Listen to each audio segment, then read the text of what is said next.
Isa po magandang gabi sa inyong lahat, mga kapatid, mga kasama sa ating pananampalataya. Isa po malaking kagalakan na muli po tayo ay natipon sa mga sandaling ito upang atin pong pagnilayan ang mga salita ng ating dakilang Panginoon. At katulad po ng ating nakaugalian na sa bawat pagpasok ng bagong taon ang ating pong simbahan ay nagsasagawa po tayo ng isang linggong pag-aayuno. At ang pag-aayuno po o yung prayer and fasting ay ito po ay one of our spiritual discipline which we dwell in the presence of our God, in the presence of our Lord. Kaya po, isa pong malaking karangalan sa inyo pong lingkod. Ako po si Pastor Lino Magtibay ng Father's House of Europe. And nandito po ako sa Italia. At ako po yung napagkalooban ng ating dakilang Panginoon ng pagkakataon na pagbahagi sa unang araw ng ating pag-aayuno. Kaya po, inihiling ko po na ang bawat isa sa atin nawa ay katagpuin tayo ng ating dakilang Panginoon at tugunin ng ating dakilang Panginoon yung ating mga kahilingan. Subalit, bago mangyari yung tugunin ng ating dakilang Panginoon, ay akin pong minamarapat na sabihin sa bawat isa na isa pong malaking bagay po sa atin na tayo ay mamalaki sa presensya ng ating dakilang Panginoon. At ang tema po ng ating pag-aayuno ngayon, sabi nga po doon sa John chapter 3 verse 30, He must increase, but I must decrease. So yung pong pag-aayuno, yung pong prayer and fasting, it is a great time for us to dwell in the presence of our God. And let us reflect to His Word. Let us gaze into His holiness. Let us see the beauty of God, mga kapatid. Kaya nga po, inaanyayahan ko ang bawat isa na bago po natin simulan yung ating pagninilay sa kanyang mga salita, ay inaanyayahan ko po ang bawat isa sa isang maikling panalangin. Ama naming Diyos, kami po ay nagpapasalamat sa iyo sapagkat muli po sumapit ang panahong ito na kung saan ang bawat isa po sa amin ay pinagkalooban mo ng pagkakataon na mamalagi, Panginoon, o pumaloob, Panginoon, sa iyong presensya. Idinadalangin ko po, Panginoon, na ang bawat isang mga kapatid na nag-aayuno sa mga sandaling ito ay tunay namin pong maranasan ang iyo pong presensya, tunay po namin maranasan, Panginoon, ang iyo po Panginoong kapangyarihan sa buhay namin, the power that changed lives, O Lord God. Idinadalangin po namin, Panginoon, nakatagpuin mo po ang bawat isa, abutin mo po, Panginoon, ang bawat isa sa amin. Buksan mo po, Panginoon, ang aming mga puso, buksan mo po, Panginoon, ang aming mga mata, at buksan mo po, Panginoon, ang aming mga pandinig upang amin pong maunawaan ang iyong mga salita. Ama namin, idinadalangin po namin, Panginoon, sa iyo na hipuin mo ang bawat bahagi, aspeto ng aming mga buhay, Panginoon. Lord God, itinatas po namin, Panginoon, na sa buong isang linggong ito ng aming pag-aayuno, Panginoon, idinadalangin po namin na tunay po, O Diyos, na Ikaw ang matanghal sa aming pong buhay, Panginoon. And Lord, dinadalangin ko po, Panginoon, that you will override the preparations that I did, O Lord God. Put your words in my mouth, O Lord God, so that everyone na makakarinig at makakapanood, Panginoon, ng mensaheng ito, Panginoon, ay tunay na maranasan po ay Ikaw, Panginoon, sa kanilang mga buhay. Ito po ang aming samot dalangin sa matamis na pangalan ng iyong anak na si Jesus. Amen. Amen. So, mga kapatid, katulad po na nabanggit ko, ngayon po ay pasisimulan natin ang atin pong pag-aaral ng mga salita o pagninilay ng mga salita ng ating dakilang Panginoon. Kaya po mga kapatid, halina, sabay-sabay po nating tingnan yung pong ating brochure na binigay sa atin na ito po ang magiging guide natin sa ating pong pag-ayuno ngayong kapanahonan ito. Sabi nga yung Prayer and Fasting 2024. More of Him, less of me. John chapter 3, verse 30, sabi doon, He must increase, but I must decrease. So ito po yung tema ng ating pag-aaral at ito yung tema ng ating pag-aayuno sa gabing ito o sa isang buong linggong ito. So, kaya po ninyong bigyan ko ng pagninilay ang mga salita ng ating dakilang Panginoon. At ito po ay matatagpuan po natin sa aklat ng mga awit. Psalms chapter 42 verse 1 and 2. Sabi po dito, as the deer pants for the stream of water, so my soul pants for you, my God. My soul thirsts from God, for the living God. When can I go and meet with God? Ulitin po natin. Sabi po dito, as the deer pants for the stream of water, so my soul pants for you, my God. My soul thirsts for God, for the living God, when I can go and meet with God. Purihin po ang Panginoon sa pagbasa ng kanyang mga salita. Lagi po natin tatandaan na ang mga salita po ng Diyos ay buhay. So, pag po natin ito o pag nilayan po natin ang mensaheng itong mga talatang ito sa banal na kasulatan. Sabi po dito, o ating pong tingnan, ano ba yung history ng Psalms? Saan ba ito nagmula? Bakit ganito yung pagkakabanggit ito? So ating pong tingnan kung paano po ito nasulat, sino po ang sumulat nito, at bakit ganito po yung paglalarawan ng sumulat ng awit na ito o ng tula na ito na ngayon po ay ating pinagninilayan. So history po, it is a song of sons of Korah. So ito po ay song of ng mga Levite o mga Levita. So yung mga Levita po, ito po yung mga naglilingkod sa templo. Ito po yung mga tao na sila po yung sabihin natin sila yung nagsiserve sa temple during that time. They are the one that God designate na buhat po ito sa lahi ni Levi. One of the 12 yung pong angkan noong mga Israelita. So, temple singer po sila. And bakit po sons of Korah? Sino ba ito si Korah? So sabi dito, yung pong Korah, kung mapapansin niyo, sabi po doon, open and close parenthesis, sabi po doon yung bulk. Kalbo po yung pagkakadescribe. So sino si Korah? Sabi dito, son of Isra o Ishar, grandson of Kohath, great-grandson of Levi. So pansinin po natin yung Levi. So si Levi po, isa po siya sa anak ni Jacob o ni Israel. Isa po siya doon sa lahi ng mga Israelita. Sila po yung mga unang pinagmulan. And a leader of the rebellion of Israelite against Moses and Aaron while in the wilderness, punished and died by an earthquake and flame of fire. So matatagpuan po natin ito sa Book of Numbers chapter 16 verse 1.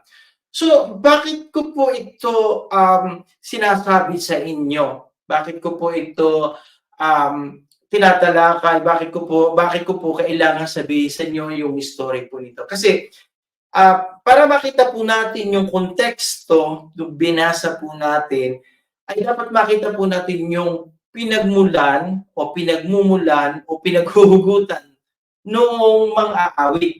So, ito pong mga awit ito, buhat po, ito yung remnant noong lahi ni Levi. Ito yung remnant noong lahi ni Korah.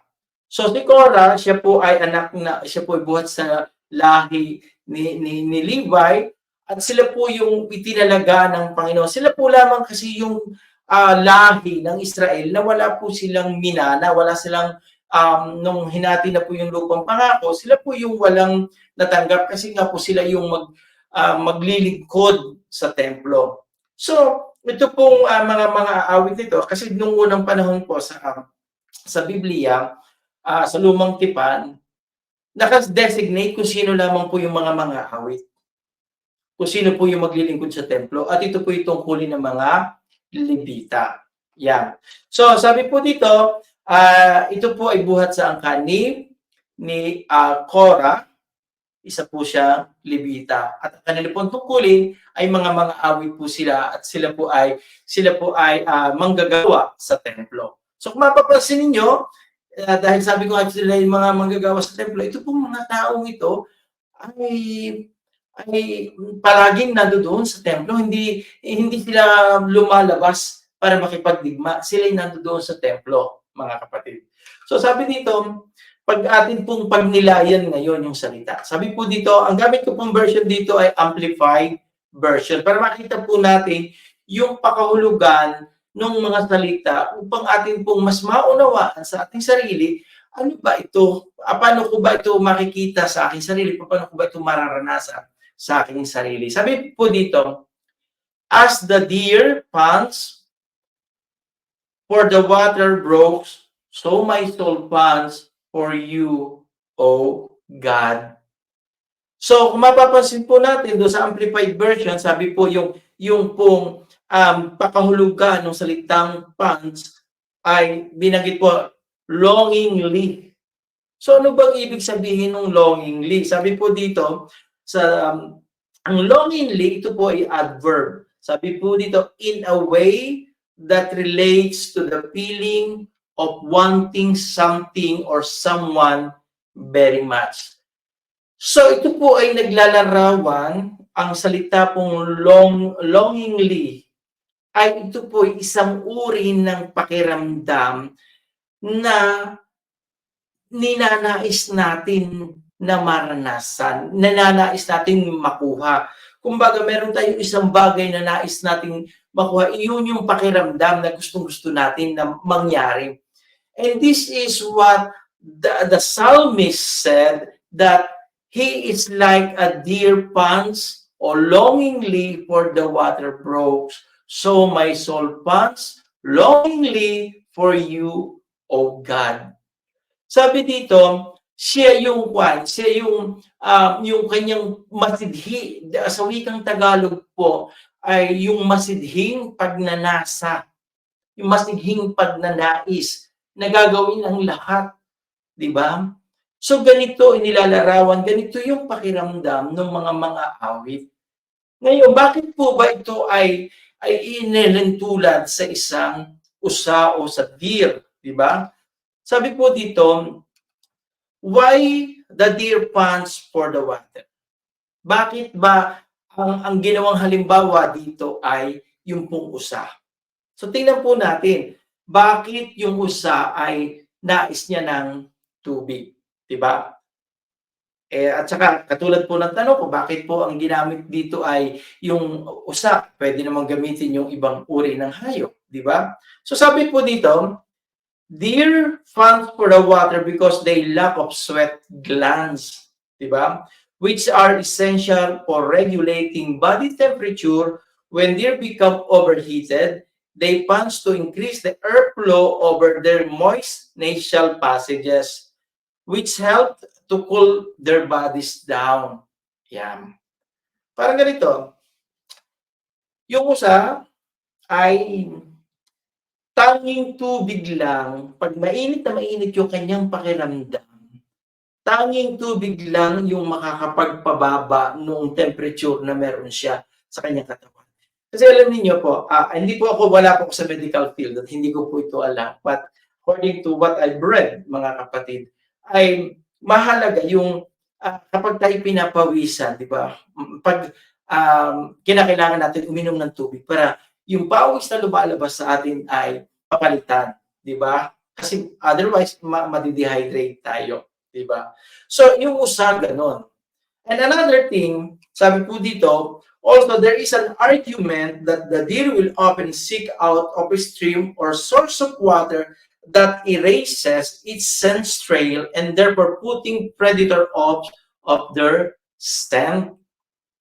So dito dito makikita natin na yung usa ay humahanap siya ng tubig para pawiin yung kanyang amoy.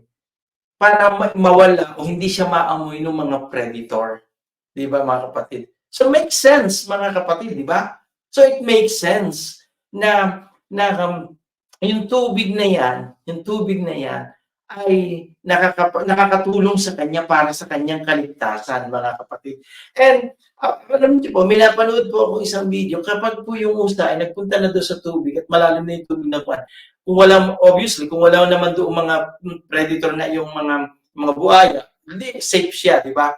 Pero yung mga predator na nasa lupa, like for example, yung hyena, yung wolves, yung leon, kapag yung deer o yung usa ay nasa tubig, mahihirapan ng umatake yung mga predator laban sa kanya. So, akin po itong mga kapatid na ni-elaborate po mga kapatid upang makita natin sa ating sarili mamaya para masumpungan po natin ano ba ang kaugnayan nito sa buhay natin and how we can experience, how we can longingly do sa presence ng Diyos sa buhay natin, mga kapatid. So sabi po dito, my soul, this is also is amplified version pa rin po dito. My soul, sabi po dito, my life, my inner self, thirsts for God, for the living God. When will I come and see the faces of God? Let us reflect doon po sa karakter noong deer. He is longing for the water. He is fighting for the living water, for the water. Para maisan yung kanyang pagkauhaw upang siya magkaroon ng kaligtasan. And this is what the psalmist, this is what the writer of the Psalms described, that he is just like the deer pattern for a water, mga kapatid. Because only yung kung paano pinapatid nung tubig yung pagkauhaw nung usa, gayon din naman mawawala yung pagkauhaw nung umawit nito, yung author ng awit na ito. At ito'y mapapatid lamang kung mararanasan niya yung dakilang Panginoon. Katulad ng sabi ko kanina sa inyo mga kapatid, the writer of this song is, they are temple singer. They are the one who serve in the temple. Mga kapatid, every day, pag merong gawain, nandun sila sa templo. But still, nandun yung kanilang longing because they want to experience God. They want to experience the presence of God, mga kapatid. In our lives, mga kapatid, we call ourselves as a Christian.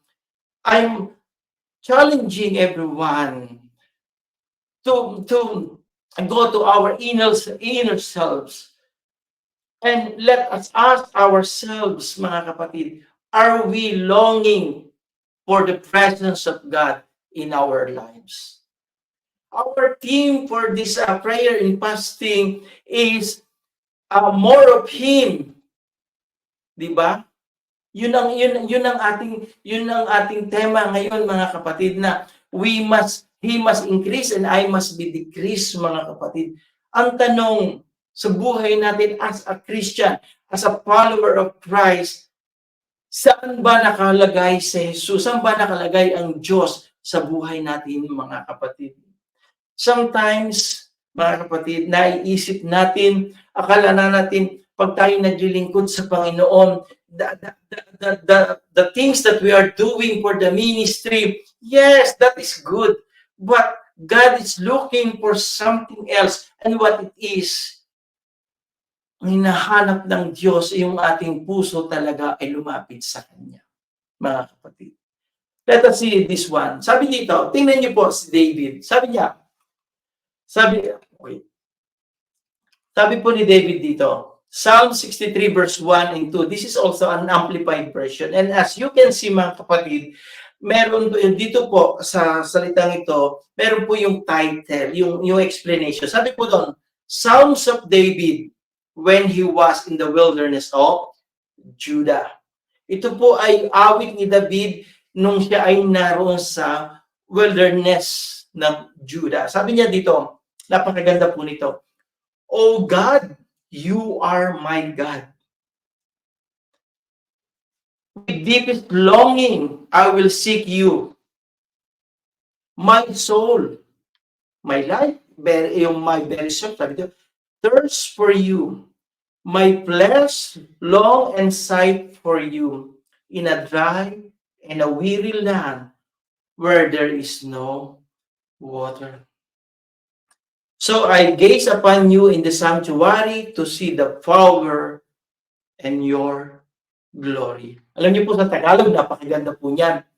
Sa Tagalog, sabi po doon sa Salmo 63, 1-2, sabi po doon, O Diyos, ikaw ay aking Diyos, hahanapin kitang maaga. Kinauuhawan ka ng aking kaluluwa, pinananabigan ka ng aking laman. Diba? Pinananabigan ka ng aking laman. Kinauuhawan ka ng aking kaluluwa, pinananabigan ka ng aking laman sa isang tuyo at uhaw na lupa na walang tubig. Kaya naman yung verse 2, sabi niya, sa ganyo'y tumitingin ako sa iyo sa santuaryo upang tanawin ang iyong kapangyarihan at ang iyong kaluwalhatian. This is the meditation of David when he was in the wilderness of Judah. And according to some of the scholars, this is the time when David is on the run. Anong ibig po sabihin? Ito yung si David ay nagtatago, tumatakbo papalayo. Kasi hinahabol siya, nanganganib yung kanyang buhay. Someone say that this is the time when si Saul, yung unang hari, ay siya ay pinahahanap siya para ipapatay. Siya nagtago sa wilderness ng Judah. Some other theologians say also, some scholars said also that ito ay yung nung panahong nagkodita yung kanyang anak ni si Absalom at gusto siyang ipapatay. Diba? But nevertheless, kung alin man po doon sa dalawang yun, this is the time when David was in distress. He was in the wilderness of Judah. But even though when he was in the wilderness, di mga kapatid, siya pa rin ay umimik, siya pa rin ay dumalangin sa Diyos, sinambit niya sa Diyos, sabi niya, O Diyos, kinauuhawan ka ng aking kaluluwa, pinananabikan ka ng aking laman, sa isang tuyo at uhaw na lupa na walang tubig. Sa gayoy, tumitingin ako sa iyo sa santuaryo upang tarawin ang iyong kapangyarihan at ang iyong kaluwalhatian. Mga giliw kong kapatid sa pananampalataya, sa lahat na makakapanood po ng mensaheng ito, na kapatid. What is your heart longing for? Ikaw, na nakikinig at nanonood dito. Kinauuhawan mo ba si Jesus? Kinauuhawan mo ba ang kanyang mga salita? O nauuhaw ka ba sa makamundo o sa sanlibutan ito? Tandaan natin, sabi ni Jesus ay ganito, sabi niya, John 7 verse 37, Now, on the last and most important day of the feast, Jesus stood and called them out in a loud voice. If anyone is thirsty, let him come to me and drink. Ito po yung panahong si Jesus ay nangangaral sa templo at sinabi niya, sino mang nauuhaw, lumapit kayo sa akin at uminom. Why? Because Christ is the living water. Tingnan po ninyo sumunod na verse, sabi po doon sa John 4 verse 14, this is the conversation between Jesus and the Samaritan woman. Alam po naman natin yung kwento that the Jews, they don't want to be engaged or to do business with the Samaritan because they believe that the Samaritan is second-class citizen, mga kapatid. But Jesus spoke to the woman in the well, and yung conclusion ng kanilang pag-uusap, Jesus offered them, nag-offer siya doon sa babae. Sabi niya, but whoever drinks the water I gave them will never thirst. Indeed, the water I gave them will become in them a spring of water welling to eternal life. Mga kapatid. Tayo, kung papansinin po natin, ito pong mensaheng ito pong pagninilay natin ito. This is not addressing, hindi ito inia-address doon sa mga hindi pa nakakakilala sa Panginoon. Ito po inia-address mismo doon sa nagpo-proclaim na they are proclaiming they are Christian, they are proclaiming that they believe in Christ, they proclaiming that they are a follower of Christ. Ito po sa atin.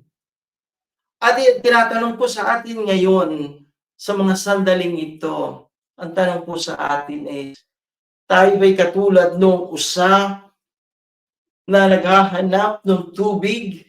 Katulad ba tayo ng mga awit, the sons of Korah, na nandoon araw-araw sila nasa templo at naglilingkod, umaawit sila sa templo, but still they are longing for the presence of God. Balikan po natin, sabi po dito mga kapatid, sabi po dito, as the deer pants for the water brook, so my soul pants for you, O God. So dito pinakita ng mga awit, pinakita dito na hindi sapat yung aksyong ginagawa nila. Ang kasapatan ay ang puso nila ay inia-align nila doon sa presensya ng Panginoon. Mga kapatid, huwag tayong makampante. Dapat palagi natin kinauhawan ang salita ng ating dakilang Panginoon. Dapat palagi tayo nauuhaw sa kanyang mga salita. Katulad ni David, when he was in trouble, he always gazing to the face of God, gazing in the sanctuary, mga kapatid. Kaya nga, ngayon, balikan natin yung John 7:37. Sabi niya, now on the last and most important day of the feast, Jesus stood and called out, ikaw ngayon. Jesus is calling. If anyone is thirsty, let him come to me and drink. Marami kang tanong, marami tayong alalahanin, marami tayong pasanin. Lumapit tayo sa Kanya. Ang sabi niya, drink, come to me and drink. Katulad ng isang usa, kapag uminom siya ng tubig, gumagaan yung pakiramdam niya. Nawawala yung bigat na meron sa kanya. I will give them will become in the spring of water welling up to eternal life. And now for our reflection question, mga kapatid. Sabi dito, what is your heart longing? Or what is your heart desiring for? Pag nilayan natin ito ngayon, ano ba yung dinidesire ng puso mo ngayon sa mga sandaling ito? Are you desiring God? Or are you desiring for material things? Brother and sister, Jesus said, come, seek ye first the kingdom of God and His righteousness, and all these things shall be added unto you. Sa mga panahon natin ito, everyone is nagraras, nagmamadali ang lahat. Give your life a chance. Give your life an opportunity to stop and reflect. Evaluate your heart and see if your heart longing for God. Mga kapatid, sana po sa konti kong naibahagi ay nagkaroon ng reflection sa kanyang mga salita. Sana po ay mapag-aralan natin o maunawaan po natin. Sapagkat pagpasalamat po natin na tayo ay naririto sa ganitong pagkakataon at binibigyan tayo ng Diyos ng opportunity to really understand and really experience God in our lives, mga kapatid. Tayo po'y manalangin. Maraming Diyos, salamat po. Salamat po, Panginoon, for giving us an opportunity to reflect your words, Lord God. Lord, help us, Lord God, to become a man that you want us to be, O Lord God. A man that longingly for your presence, O Lord God. We ask, O Lord God, that you will continue to hold our heart, O Lord God. Open our eyes, O Lord God, so that we may see, O Lord God, and may experience, O Lord God, your power in our lives, O Lord God. Help us, O Lord God, to understand that in this world, ang lahat, Panginoon, ay mawawala at mawawala ng saysay.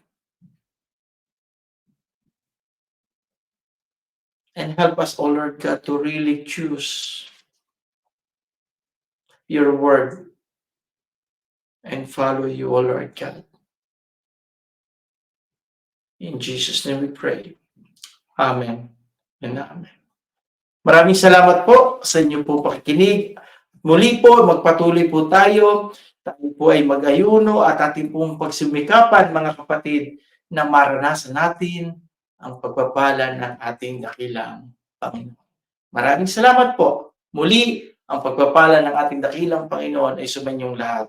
Ako po ang inyong lingkod at kapatid sa pananampalataya, si Pastor Lino Magtibay po ng Father's House of Europe. Hanggang sa muli po, purihin ang Diyos.